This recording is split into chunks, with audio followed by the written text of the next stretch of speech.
स्वागत है आप सबका हमारे YouTube channel freedom factory study में। आज हम लोग पढ़ेंगे कक्षा 6 गणित अभ्यास 13A, ठीक ना। त्रिभुज भाग 1, ठीक है। इसका पहला भाग पढ़ते हैं। इसमें जो पहला सवाल दिया हुआ है इसको देखिए।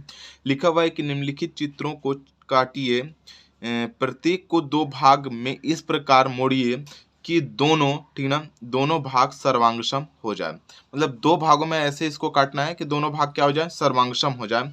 तो ऐसा चित्र को बताना है। तो सबसे पहले हम लोग एक आयत को लेते हैं। पहले नंबर पर क्या लेंगे हम लोग, आयत, ठीक ना, आयत। तो आयत में क्या होता है हमारा, आयत में क्या होता है, लंबाई, ठीक ना, और चौड़ाई। तो ये हो गया लंबाई और नीचे वाले क्या हो जाएगी, ये चौड़ाई हो जाएगी, ठीक है। ये अब इन दोनों को हम लोग अगर बीच से काटते हैं, सपोज दैट इसके बीच से लंबा, मतलब इस तरीके से अगर इसको हम लोग काट देते हैं इस तरीके से, तो क्या हो जाएगा, ये मतलब कि आधा आधा मुड़ जाएगा, ठीक है। अगर हम लोग इसको इससे काट देते हैं तो भी क्या हो जाएगा, ये इस तरीके से हाफ हाफ मुड़ जाएगा, ठीक है ना।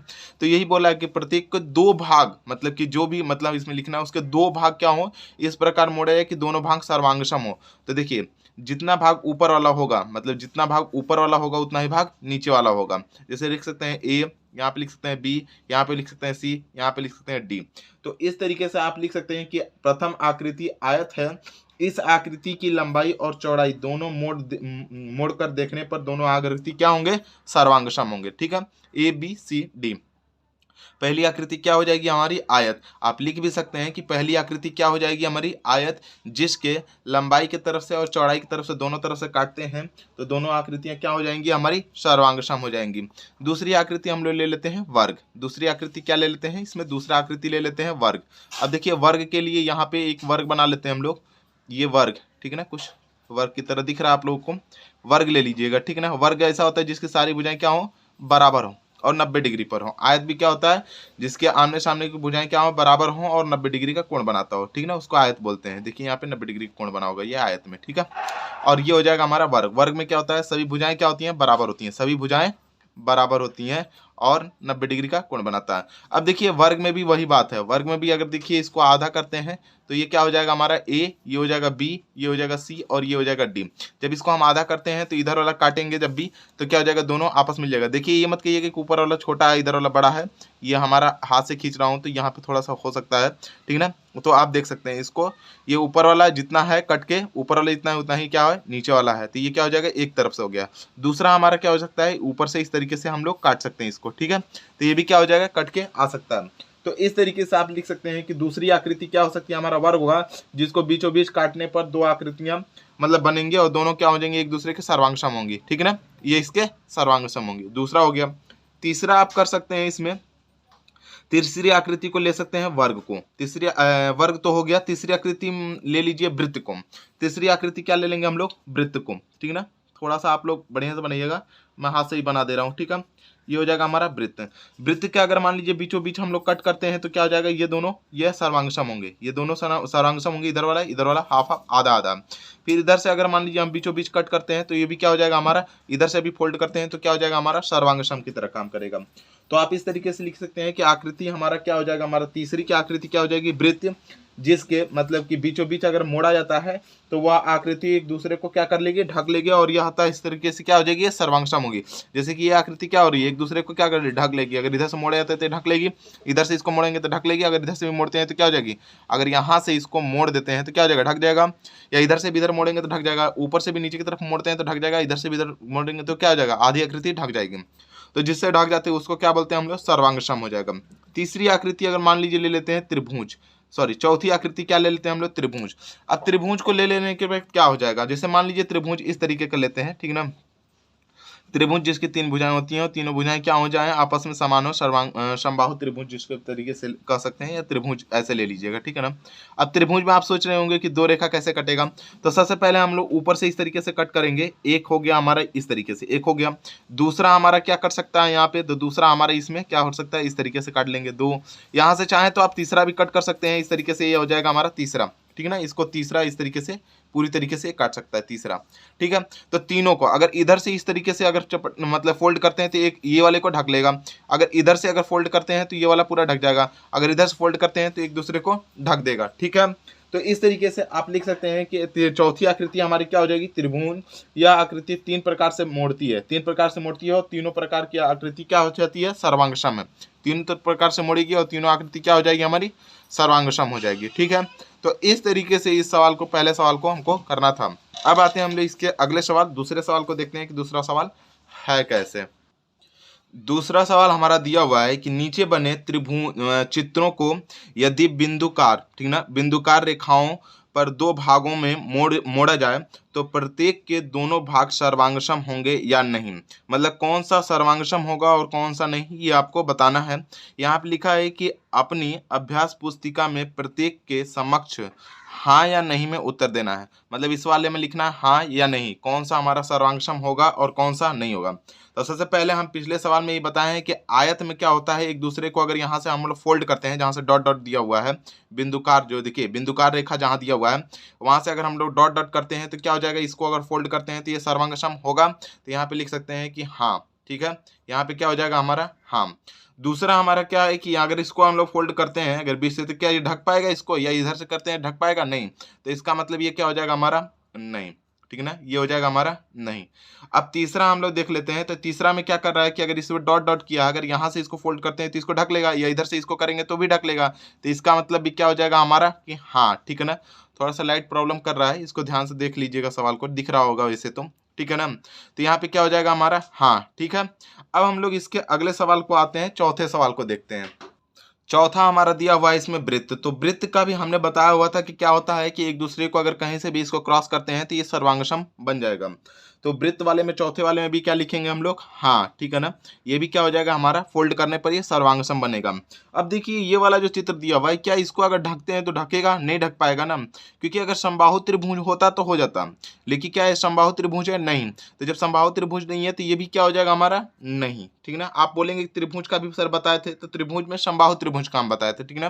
त्रिभुज में ये त्रिभुज क्या अधिक कोण का त्रिभुज है, तो इसमें नहीं हो पाएगा। देखिए ये आयत है, तो आयत वाले में भी क्या हो जाएगा हमारा हाँ, ठीक है ना। ये हमारा छठा दिया हुआ आयत वाले में हाँ, अगर इधर को इधर फोल्ड करते हैं, चपकते हैं, तो ये एक दूसरे को क्या कर लेगा, ढक देगा। ये आधा आधा डिस्ट्रीब्यूट हुआ, देखिए इस साइड का आधा, ये इधर वाला उधर वाला आधा, ठीक है ना। तो इस तरीके से ये हमारा ये क्या हो जाएगा हमारा, ये बन जाएगा हमारा कि हाँ में, ठीक है ना, ये हो जाएगा हमारा हाँ, ठीक है। ये सर्वांगसम है, ये सर्वांगसम इसलिए आप सोच रहे हो कि ढक तो नहीं पा रहा है, लेकिन देखिए ये आधा है, दिखने में लग रहा है ना जितना जितना इधर है उतना ही उधर है, लेकिन इसमें लग रहा है कि ये वाला इधर वाला ज़्यादा है, इधर वाला कम है।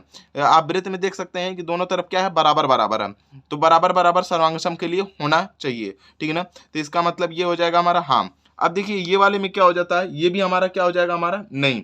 अब ये वाला नहीं क्यों होगा, क्योंकि देखिए ये वाला जितना दिया भाई इधर में थोड़ा ज़्यादा हो जा रहा है, ठीक है ना। तो ये हमारा क्या हो जाएगा हमारा नहीं, ये सर्वांगसम नहीं है, ठीक है ना। देख के ही आपको लगेगा कि ये सर्वांगसम नहीं है, कौन सा सर्वांगसम है। मतलब ये एक प्रकार का सिमेट्री है, सिमेट्री समझ रहे हैं, सममिति। सममिति में क्या करते हैं, आधा करते हैं और देखते हैं क्या ये आधा हो पा रहा है। अभी लेटर का भी कुछ होता है, ए बी सी डी ऐसा कुछ करके देखते हैं कि कौन सा सिमेट्री बन पा रहा है, मतलब सममिति है, किसका बराबर बराबर है, ठीक ना, या कौन सर्वांगसम है। तो उस तरीके से हम लोग देखते हैं लेटर का भी।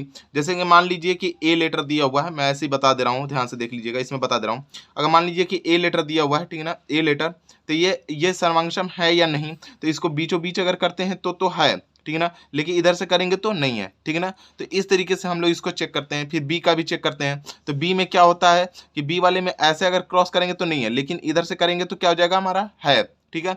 तो इस तरीके से सारी चीज़ें को चेक करते हैं। तो इसमें भी सर्वांगसम देखते हैं, तो इधर से तो नहीं है, लेकिन अगर इसको इधर थोड़ा सा और कर लेते तो क्या हो जाता है, दोनों में शायद हो जाता, ठीक है ना। उसी प्रकार से हमारा क्या होता है कि आयत का देख लेते हैं, दोनों में है, ठीक है ना, हाफ हाफ है, आधा आधा है, दोनों सर्वांगसम है, ठीक है ना। तो ये सारी चीज़ें हैं। कोण का भी देखते हैं, कोण में मिलाते हैं कि यहाँ पे 90 डिग्री, यहाँ पे भी 90 डिग्री, यहाँ पे कोण बन जाए कुछ, यहाँ पे भी कोण बन रहा है, दोनों बराबर होते हैं, तो वो सर्वांगसम में आते हैं। तो इस तरीके से इसको बनाया जाता है। अब हम लोग चलते हैं इसके अगले सवाल देखते हैं हम लोग, इसके चौथे सवाल को, चौथा सवाल नहीं तीसरा सवाल को देखते हैं, और तीसरे सवाल के बाद हम लोग आगे के मतलब सवाल देखेंगे। तो चलते हैं हम लोग इसके तीसरे सवाल पे। हाँ, और जाने से पहले मैं आप लोगों को बताना चाहूँगा कि जो लोग भी मतलब कि हमारे चैनल पर नए हैं वो प्लीज़ हमारे चैनल को सब्सक्राइब कर लें, लाइक करें, अगर वीडियो अच्छी लगती हो तो ज़्यादा से ज़्यादा अपने दोस्तों में शेयर करें, ठीक है। तीसरा सवाल हमारा दिया हुआ है कि निम्नलिखित त्रिभुजों को उनके कोण के आधार पर वर्गीकृत कीजिए, ठीक है ना। तो देखिए कोण के आधार पर त्रिभुजों को वर्गीकृत करना है कि कौन से मतलब त्रिभुज है, ठीक है ना। तो देखिए हम पहले बात की मतलब कोणों के आधार पर त्रिभुज कितने प्रकार के होते हैं, तो कोणों के आधार पर त्रिभुज 3 प्रकार के होते हैं। और जिनको नहीं पता है वो जा करके कक्षा 5 का वीडियो मैंने बना रखा है, कक्षा 6 में पढ़ते होंगे, अगर कक्षा 5 में मेरे से पढ़े होंगे शायद आपको पता होगा। अगर नहीं पता है तो आप जा करके जो कक्षा 5 का कोण वाला वीडियो है उसको आप देख लीजिएगा, आपको समझ में आ जाएगा। फिर भी मैं इसमें बता दे रहा हूँ, लेकिन अच्छे से देखना हो तो उसमें जा करके आप देख सकते हैं, ठीक है ना। देखिए यहाँ पे दिया हुआ है कि निम्नलिखित त्रिभुजों को उनके कोण के आधार पर वर्गीकृत कीजिए। तो देखिए कोण के आधार पर चाहे कैसे भी, ठीक ना, कोण के आधार पर हमारा त्रिभुज कितने प्रकार के होते हैं, 3 प्रकार के होते हैं। पहला हमारा होता है हमारा न्यून कोण त्रिभुज, ठीक ना, न्यून कोण त्रिभुज, कोण, ठीक ना, न्यून कोण त्रिभुज, त्रिभुज। न्यून कोण त्रिभुज का मतलब मैं बता दे रहा हूँ, समझिएगा। वैसे त्रिभुज जिसके सभी कोण क्या हो, 90 से मतलब छोटे हों, मतलब कि 90 डिग्री से छोटा होगा तो क्या हो जाएगा, हमारा न्यून कोण होगा। 90 डिग्री से क्या होना चाहिए, ये छोटा होना चाहिए। 90 डिग्री से मतलब कि छोटा होना चाहिए, 90 डिग्री से छोटा, इस तरीके से समझ लीजिए, 90 डिग्री से छोटा होना चाहिए, ठीक ना। 90 डिग्री से छोटा रहेगा न्यून कोण। अधिक कोण दूसरा क्या हो जाएगा, हमारा अधिक कोण, ठीक ना। यहाँ पे हो जाएगा दूसरा हमारा अधिक कोण, ये हो जाता है हमारा अधिक कोण। अधिक अधिक कोण, अधिक कोण। अधिक कोण में क्या होता है, जिसका हम लोगों का मान मतलब 90 डिग्री से ज्यादा हो, क्या हो हमारा अधिक कोण में, अधिक कोण त्रिभुज। अधिक कोण त्रिभुज लिख दीजिएगा, नहीं तो अच्छा नहीं लगेगा। अधिक कोण क्या होता है, ठीक है, अधिक कोण त्रिभुज जिसका मान क्या हो हमारा 90 डिग्री से ज्यादा हो, 90 डिग्री से क्या हो हमारा ज्यादा हो, ठीक ना। यहाँ पे 90 डिग्री से मतलब कि ज्यादा, ये रहेगा 90 डिग्री से कम, 90 डिग्री से कम, 90 डिग्री से इधर से कम, या फिर 90 डिग्री से कम लिख दीजिएगा, 90 डिग्री से कम लिख दीजिए, कम, 90 डिग्री से कम। और 90 डिग्री से क्या होना चाहिए, अधिक। अधिक कोण में 90 डिग्री से अधिक, और इसमें क्या होता था हमारा कम, ठीक है ना, ये लिख हटा दीजिए, ठीक है। अब देखिए तीसरा हमारा क्या हो जाता है, तीसरे वाले में देख लेते हैं। तो तीसरे वाले में होता है समकोण त्रिभुज। क्या होता है हमारा समकोण त्रिभुज, सम, ठीक ना, कोण त्रिभुज, समकोण त्रिभुज, त्रिभुज, त्रिभुज। समकोण त्रिभुज में एक क्या होता है हमारा 90 डिग्री का ही होता है। क्या होता है हमारा 90 डिग्री का होता है, 90 डिग्री का होता है, ठीक ना, होता है, ठीक ना। ये क्या होता है 90 डिग्री से अधिक होता है, ये कम होता है, और ये 90 डिग्री का होता है, ठीक है ना। तो तीनों को हम लोग को याद रखेंगे, तीनों को क्या करिएगा, याद रखिएगा। अब देखिए अब आप इसमें बता सकते हैं, देखिए इसमें क्या होता है हमारा कि कम से कम बोले कि एक कोण कम से कम क्या होना चाहिए, एक कोण। इसमें देखिए ये 90 डिग्री से कम है, ये 90 डिग्री से कम है, लेकिन ये 90 डिग्री से अधिक है। इसका मतलब कौन सा कोण होगा, अधिक कोण। क्या हो जाएगा हमारा अधिक कोण, समझ में आ रहा, अधिक कोण, ठीक है। कम से कम एक होना चाहिए, अधिक कोण त्रिभुज, त्रिभुज, अधिक कोण त्रिभुज। अब दूसरा हमारा इसमें दिया हुआ दूसरा ये वाला, ये वाला सभी क्या करना है 90 डिग्री से कम है, ये 80, ये 70, ये 30 है, सभी क्या हमारा 90 डिग्री से कम है। इसका मतलब ये क्या हो जाएगा हमारा न्यून कोण त्रिभुज, ठीक ना, न्यून, न्यून कोण त्रिभुज, कोण, ठीक ना, और ये त्रिभुज, न्यून कोण त्रिभुज, ठीक है। इस तरीके से इसको आपको करना है। तीसरा हमारा क्या दिया हुआ है, तीसरा हमारा दिया हुआ है कि 90 डिग्री का, एक हमारा कम से कम क्या हो 90 डिग्री का, देखिए 90 डिग्री का होता है एक कम से कम 90 डिग्री का, तो क्या हो जाएगा हमारा समकोण त्रिभुज। तीसरा हमारा क्या हो जाएगा समकोण त्रिभुज, सम, यहाँ पर हो जाएगा हमारा कोण, समकोण, और यहाँ पर हो जाएगा हमारा त्रिभुज, समकोण त्रिभुज, समकोण त्रिभुज। ये देखिए यहाँ पे 30 है, 60 है, लेकिन ये 90 डिग्री का, इसीलिए हमारा समकोण त्रिभुज हो जाएगा। तो इस तरीके से हमको ये सब सवालों को करना था, ठीक है। यदि आप लोगों को हमारी ये वीडियो अच्छी लगती हो तो प्लीज़ चैनल को लाइक करें, शेयर करें और सब्सक्राइब करना बिल्कुल ना भूलें। चैनल को ज़्यादा से ज़्यादा सब्सक्राइब करें और अपने दोस्तों में ज़्यादा से ज़्यादा शेयर करें, ठीक है ना। बहुत मेहनत करना पड़ता है, ठीक है ना, पहले लिखना पड़ता है, फिर सामने ला के फिर सॉल्व करना पड़ता है, फिर वीडियो बनाना है, एडिट करना है, फिर डालना है, बहुत मेहनत लगती है, ठीक है। तो इसके लिए आप लोग ज़्यादा से ज़्यादा इसको शेयर कीजिए, ठीक है ना। और आज के लिए इतना ही, अगले वीडियो में हम लोग अगला सवाल देखेंगे। धन्यवाद।